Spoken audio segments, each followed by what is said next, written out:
You have reached Red Steele's Twinkle Review.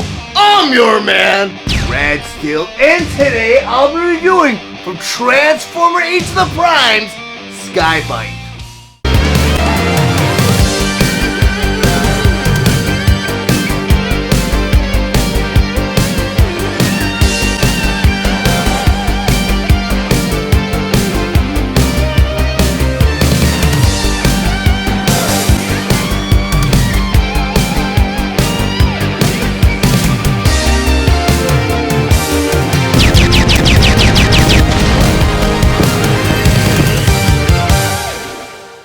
Transformers Age of the Primes Sky-Byte. But before I get to the actual review, I just want to go over some of the spectacular details on this packaging. Up for here, two social figure and all his accessories inside. In the top corner here, you have more than meets the eye. Below that, you have the Autobot symbol. Over here, it says it takes 28 steps to transform him. On the very bottom, you have an 8+, which is an age requirement for this figure. Inside the packaging here, you have two beautiful illustrations of Sky-Byte, both in his robot mode and in his shark mode. Across the bottom here, it says Transformers Age of the Prime. In this corner, you have Sky-Byte. In the other corner here, you have the Hasbro emblem. Top packaging here, again, you have Sky-Byte. In this corner, this time, you have the Takara Tomy logo. The other side of the packaging here, you have this awesome profile shot of Sky-Byte. And below that, again, you have Transformers Age of the Prime. And down here, it says Sky-Byte. The other side of the packaging here, at the very top, it says, "Till all are one." In the middle here, you have this illustration of some of the Primes. Below that again, you have Transformers Age of the Primes. And down here it says it is a Voyager Class figure. Then on the back of the packaging here, on the very top you have Sky-Byte. In the middle you have all the figure's features. So Sky-Byte in his robot mode, Sky-Byte in his shark mode, and over here it says it takes 28 steps to get there. Then over here you have an illustration of Sky-Byte armed with a double missile blaster. Down here you have the More Than Meets the Eye authentic logo. In the corner here, again, you have the Hasbro emblem. Transformers Age of the Primes Voyager Class Sky-Byte. Sky-Byte was released July 2025 with the suggested retail price of $34.99, and he's available at all major retailers. Sky-Byte was released along with the other Transformers Age of the Primes Voyager Class Wave 2 figure, Heatwave. Sky-Byte is a Transformers robot in disguise 2001 inspired figure that converts to a shark mode in 28 steps. His accessories include a double missile blaster, 2 fins, and instructions. Sky-Byte stands 7 inches tall, and he is meant for fans ages 8 and up. Now I'm going to go ahead and convert Sky-Byte from his robot mode all the way to his shark mode. But the first thing you always want to do before you transform any Transformers, you want to remove all the weapons and accessories. Take a double missile blaster here, unpeg it, and put this off to the side. This first step of the transformation, you have Sky-Byte's left hand right here, which is kind of a bunch of fins. These gold fins right there, and you have a hinge joint right there and right there. Want to flip this gold fin towards the purple fin, just like that. Do that, take that gold fin and flip it towards the purple fin, just like that. So step number 2, your shoulder pieces right there and right there. You have a hinge joint right there and right there. Go into these shoulder pieces and bring them up just like that. Do that shoulder piece and bring it up just like that. So step number 3, you want to rotate the shoulder pieces so the back or the top piece right here rotates backwards just like that. Go into that shoulder piece and rotate it back just like that. So step number 4, you want to turn the Sky-Byte all the way around. You have this whole back assembly here, or his backpack. Once you do this backpack, we'll untap it from the back just like that. So step number 5, with this whole backpack piece now, there's a hinge joint down here. I'm going to bring this piece all the way down just like that. Step number 6, you have Sky-Byte's shoulder joint right there. On the shoulder joint here, you have a little hinge joint. Once that shoulder joint, you want to untap it from the body just like that and bring the arm up. So step number 7, under that shoulder joint here, you have a pin. This whole shoulder joint's on a sliding joint. Once that shoulder joint now and slide it all the way back just like that. So step number 8, where the bicep meets the elbow here, you have a swivel joint. You want to rotate this forearm forward just like that and expose a rather large porthole in the front here. So step number 9, you want to do it to the other side. You have this little shoulder joint here. You want to untab it just like that. So step number 10, you want to do the same thing. You want to take the shoulder joint, you want to slide it forward just like that. So step number 11, you have this forearm piece right here. You have a tab on the bottom. You want to rotate it back, just like that.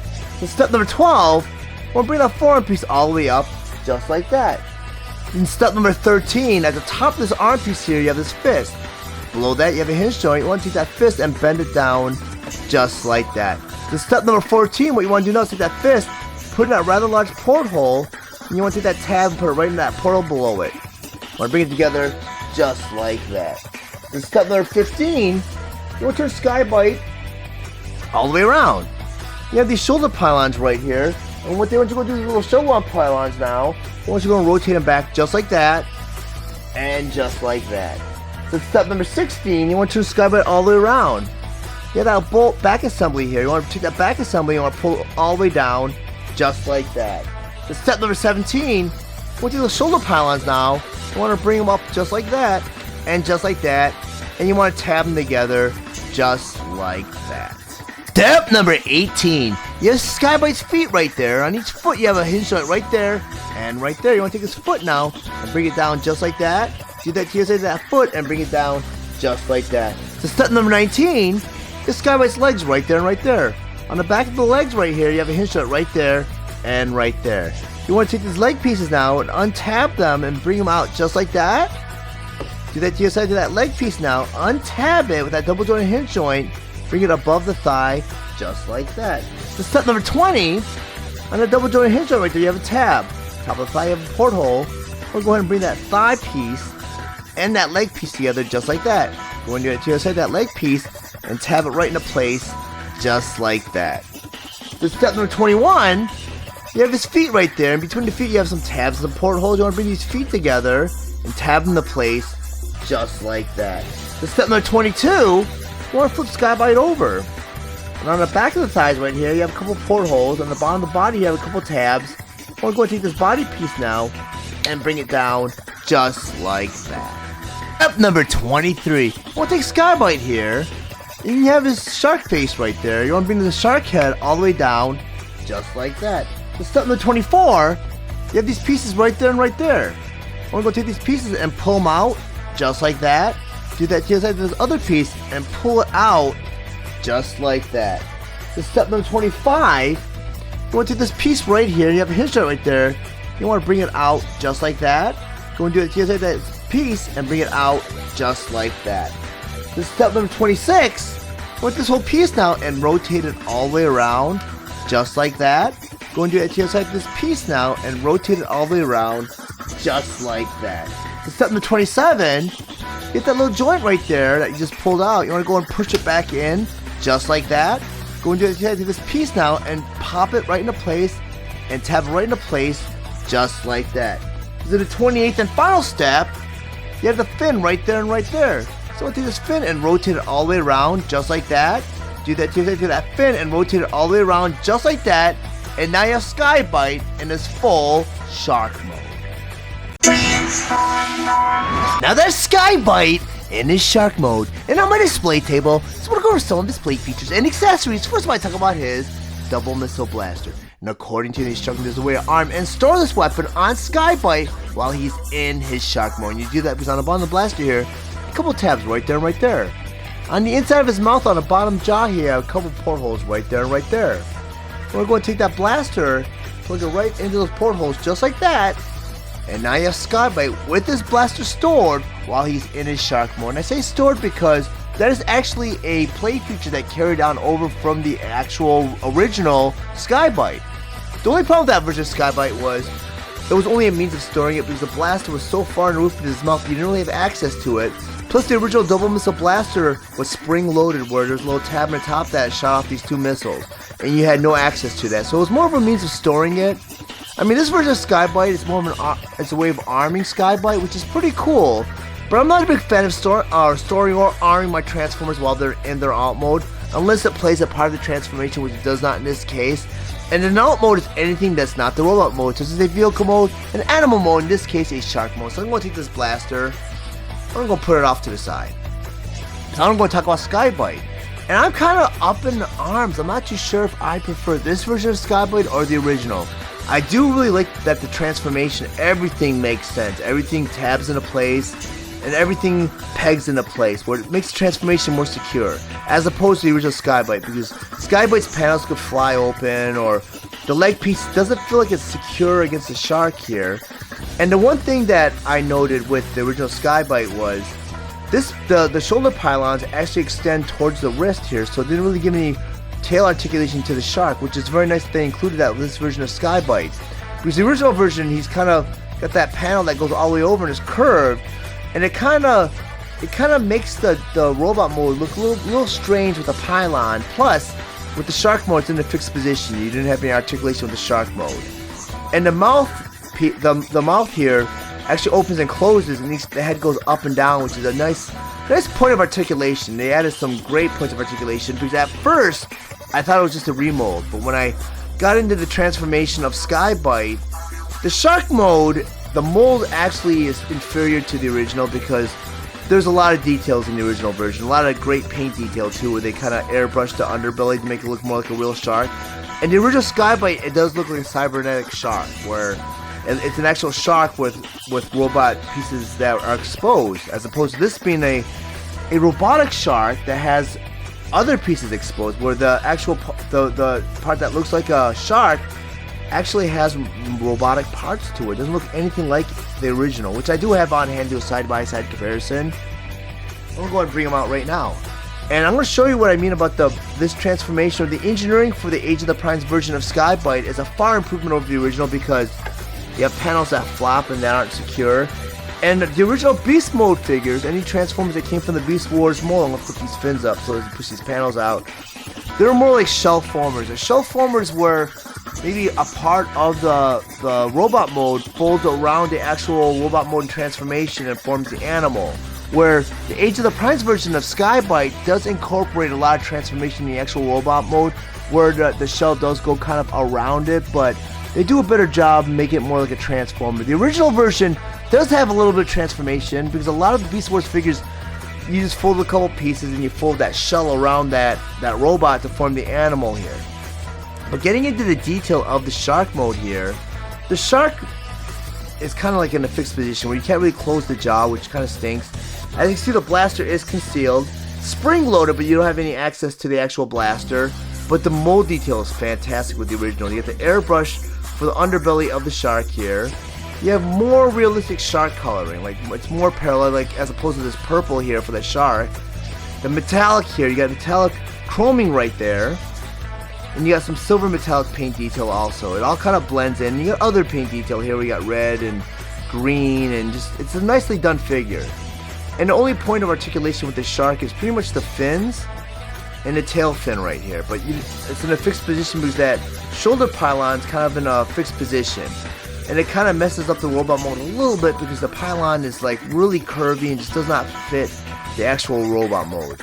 But the shark mode is nice if you're just to display it. But if you're to play with it, or you know, if you're into the points of articulation, and this fin does come out rather easily, but like I showed you, it flops over, so I gotta kind of flip the fin over, which kind of stinks because you kind of want the blue part of the fin on the top here, because that's kind of like the underbelly of the shark.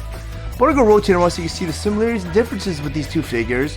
I mean, usually with the Generations versions of the Transformers, which incorporates Age of the Primes right now, Legacy, War for Cybertron Studio Series, you know, they added more points of articulation, and they left the scaling more consistent with each other. But I mean, God, this version of Sky-Byte would have been great if they incorporate, you know, points of articulation. And in my mind, I mean, maybe over time, you know, when I had this figure was great, and I finally dug him out of storage, and I was like, wow, he just doesn't live up to what I remember him being as. You know, like, my memory didn't really serve me right when I came to this figure, because I thought maybe this version would be far superior over the Age of the Primes version of Sky-Byte. But they actually did a good job with this version of Sky-Byte. I do recommend picking him up if you do see him. He is a great representation of Sky-Byte, and he's very faithful to the original version of Sky-Byte. Now that Sky-Byte in this robot mode and on my display table, I once again want to go over some of his plate features and accessories. First, I talk about his double missile blaster. And according to the instructor, there's a way to arm Sky-Byte with his double missile blaster while he's in his robot mode. And you do that when you flip the blaster over here, you get a 5mm peg. His right hand here has a 5mm porthole. You do that blast and plug it right into his fist, just like that. And now you have Sky-Byte armed with his double missile blaster. The double missile blaster was also a feature that came with the original Robot in Disguise version of Sky-Byte, but that blaster actually had spring-loaded missiles that were loaded in the front here. And on the top here, you had a little tab that fired these little missiles. It's cool that they did some molded detail here to kind of simulate the missiles here, but nonetheless, it's kind of a strange weapon to have where if you're going to do a double missile launcher here, where the original figure did have actual missiles that launch, you should have at least incorporated that play feature in this version of Sky-Byte. And I get it, they want to keep costs down, but it would have been a nice play feature there. You know, it's something to give the kids too. But also according to the instruction, there's a way to store this double missile blaster on Sky-Byte while he's in his robot mode. You do that by turning Sky-Byte all around, you get this backpack right here, which is actually the shark head. When I flip the shark head over, got a couple grooves right there. On the bottom of the blaster, you have this notch right there and right there. You want to take this blaster, and it's a little tricky to do it on camera. You want to go ahead and tab that blaster right in that slot, just like that. And now you have Sky-Byte with his double missile blaster stored while he's in his robot mode. And it's pretty cool because the play feature with the original Beast Wars figures was that you can store the weapons on the Transformers, which is very nice because in Generation 1, you have these weapons and accessories that you kind of had to, you didn't have a means of storing them on your Transformers while they're in their vehicle mode, and you end up losing a lot of it. And Beast Wars kind of did away with that, where we're going to do all these accessories, but we're going to have a means of storing them. Now, one thing I noticed about Sky-Byte in this robot mode is, with this version of Sky-Byte, they have his shoulder pylons turned this way, but the original version had them turned this way, which was a design flaw in the original one because, like I mentioned earlier on, the tail curved to the side, and that kind of left it where you couldn't really put the shoulder pylons on this way with the original version of Sky-Byte. You had them transformed this way. So I'm not sure if this is the proper way to transform Sky-Byte in his robot mode or this way. But according to the instructions, they have the shoulder pylons facing this way. So I'm going to kind of do the rest of this view with his shoulder pylons facing this way. But I do have an original version of Sky-Byte do a side-by-side comparison. And the robot mode looks much nicer in the original version. It's got a good proportion, a lot of great detail. And I bought this figure as an adult collector when he originally came out. And I think he's been sitting in my storage unit for about 20 years. But he's very loose for some reason. I didn't really play with him. But as you can see with the double missile launcher here, I'm going to go ahead and pull it out of his tail because I'm not a big fan of storing my Transformers weapons on my Transformers while they're in the robot mode. Because why store them when you can arm them? They look much more menacing on your display shelves, fully armed and ready for battle. But having them side by side here, I do kind of like that they scaled up Sky-Byte as a Voyager class for the Age of the Primes. But a lot of mold detail got lost. I mean, it's very simplistic because it is based on the animated model from Robot in Disguise cartoon series. So it's got a simplistic style to it as opposed to like the rigid details here. You got a lot of details here where you got kind of like a detail right here. You got a lot of mold detail in the chest here. You got a lot of great paint detail. And that jewel on his chest here actually has a Predacon symbol, which is a very nice touch to it. They didn't really do that with the Age of the Primes version of Sky-Byte. They should have done something there, I believe, with the Predacon symbol because, I mean, with the Generations toy lines, it kind of expands across all of the universes, and Predacons, Decepticons, Autobots, Maximals, you just want to have all that incorporated into it, and they didn't really do any Predacon symbols on this version of Sky-Byte, which is kind of disappointing because I know this is part of the Robot in Disguise series where it was Megatron or Gigatron, whatever continuity you want to go off of, but Sky-Byte was a Predacon. I kind of wish they did that detail here. I mean, this one with the anime model was based on the toy, which they took this toy design from the animated model, and they do that more with the Generations toy lines where they base it more on the animated model, so it's much more simplistic. So a lot of the mold detail will not carry over to the figure, but a lot of the basic mold details did, where you get this crown for his headpiece right here, which is fantastically done. And as you can see, the paint detail in the original here starts off as like silver metallic, almost like chroming, and it fades away to like a blue chroming, which is very, very nice. And I kind of wish they kept that design element in the Age of the Primes version of Sky-Byte, but it's very forgiving because, like I said, it is based on the animated model from Robot in Disguise. But I do love that fact that he's bigger and bulkier in this version of Sky-Byte, and I can't really say which is my favorite in robot mode because they both have great features. I mean, this one here, it cosmetically looks great, but it just does not hold well together. I'm afraid to touch him because he might fall apart. This version is very solid. He's a big figure, Voyager Class figure, and it's a fantastic figure. I mean, in both modes, he's a fantastic figure. I mean, cosmetically, he looks better, and with some of the play features of having a spring loaded here, and you push this button here, and the claw spins around. I don't know if my figure still does that or not, but I do remember it somewhat spinning around. Maybe it's been sitting in my storage unit, maybe it's not functioning anymore, and it's got that ratcheting joint, but yeah, it doesn't really spin around anymore. I don't know why. Maybe it's just tight, or it's been in my storage unit for too long. It's supposed to spin around, but I think it might have been broken. But you push that button, it spins around. And that's a play feature that didn't carry over with the Age of the Primes, but still, you can still spin the wrists around if you want to go ahead and incorporate that. But nonetheless, the Age of the Primes version of Sky-Byte is a fantastic figure. I highly recommend him. But if you guys found any of the information in this video valuable, please like and share this video. Also, if you really enjoy my content, please subscribe to my channel. And while you're there, click the bell to be notified of any future videos. I want to thank you guys for watching Red Steele's Toy Collector Review. I'll check you guys out next time.